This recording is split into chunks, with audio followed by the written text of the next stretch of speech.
On a tendance à oublier le père dans la relation à l'enfant.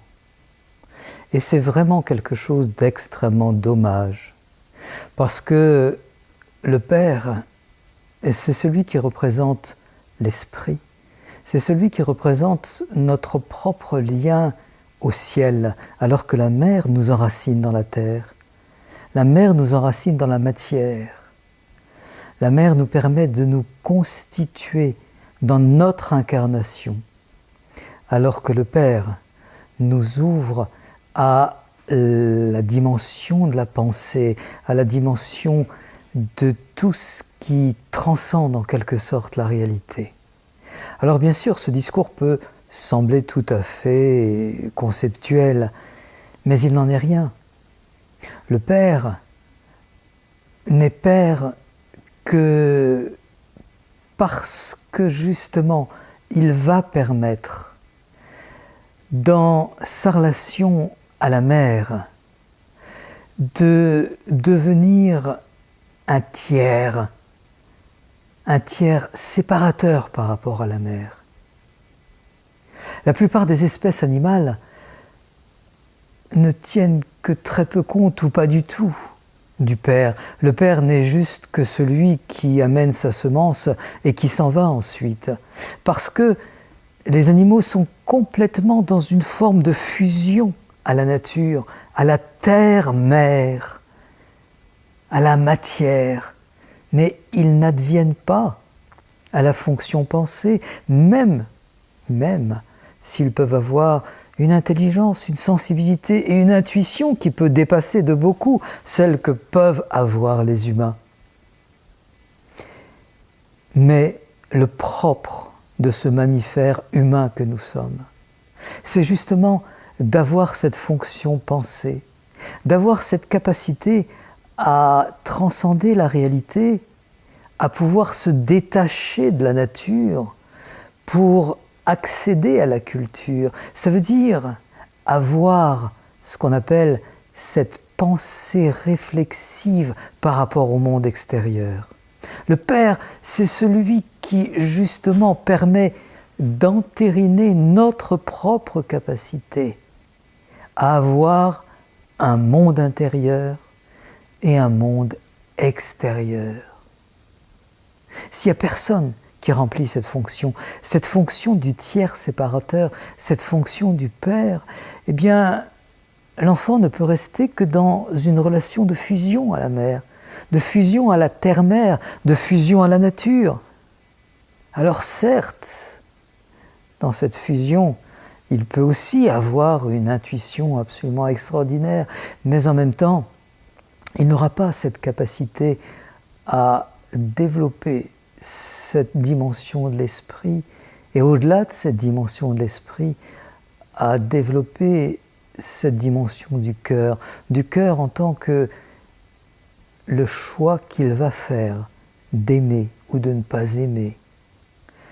Donc, s'il n'y a pas de père, le grand risque, c'est que cette fusion ne permette pas à l'enfant de se détacher de sa mère pour aller vers lui-même, pour aller vers son destin.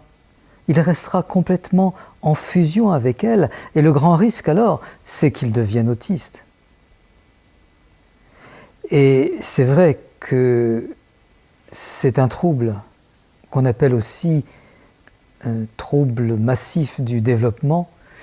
C'est un trouble qu'on retrouve malheureusement de plus en plus fréquemment, où on appelle ça aussi trouble envahissant du développement.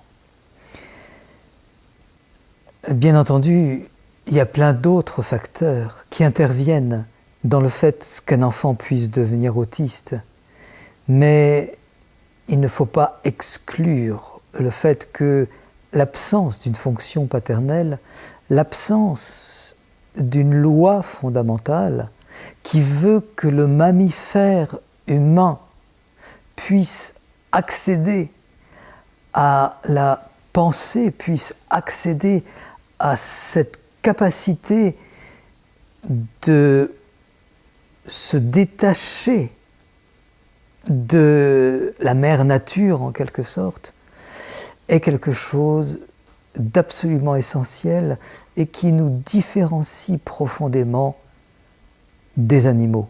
La seule chose qui effectivement fait que nous, les mammifères humains, nous réagissons différemment des animaux, c'est que nous avons cette capacité à nous différencier de la nature, à avoir cette pensée réflexive, cette capacité à construire un monde intérieur au sein duquel, eh bien, nous allons nous représenter le monde extérieur. Et que s'il n'y a pas effectivement ce tiers séparateur d'avec la mère, eh bien, malheureusement, l'enfant risque de connaître des grands troubles psychologiques au fur et à mesure qu'il va grandir.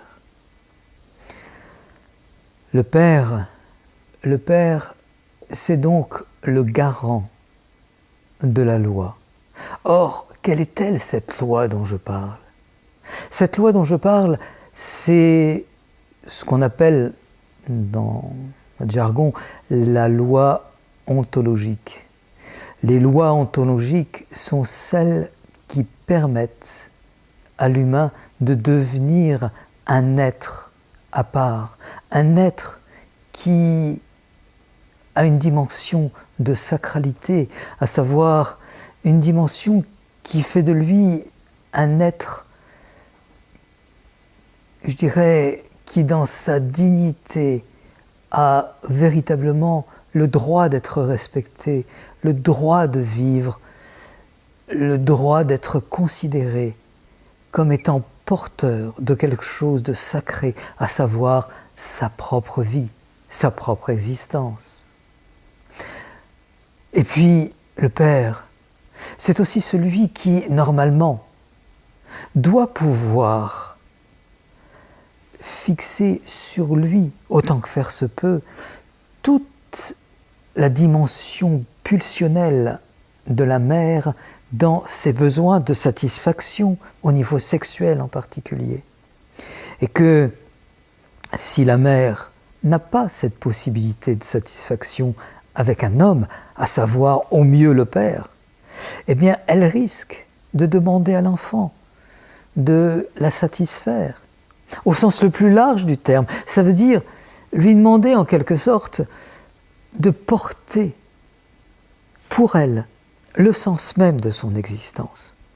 Or, sur ces toutes petites épaules, comment est-ce qu'on peut demander à un enfant de porter la responsabilité du sens de l'existence de sa mère ? Dans notre jargon, c'est ce qu'on appelle la relation incestuelle. Et malheureusement, aujourd'hui, il y a beaucoup trop de mères très dépressives et très mal dans leur peau, qui attendent tout de leur enfant, qui attendent que cet enfant leur donne cette satisfaction à vivre, ce bonheur d'exister. Et ça, c'est une responsabilité énorme qui peut peser sur les épaules de l'enfant. Et que l'enfant, il ne demande qu'une chose, c'est de satisfaire sa mère à ce niveau-là. Mais en même temps, c'est une mission impossible.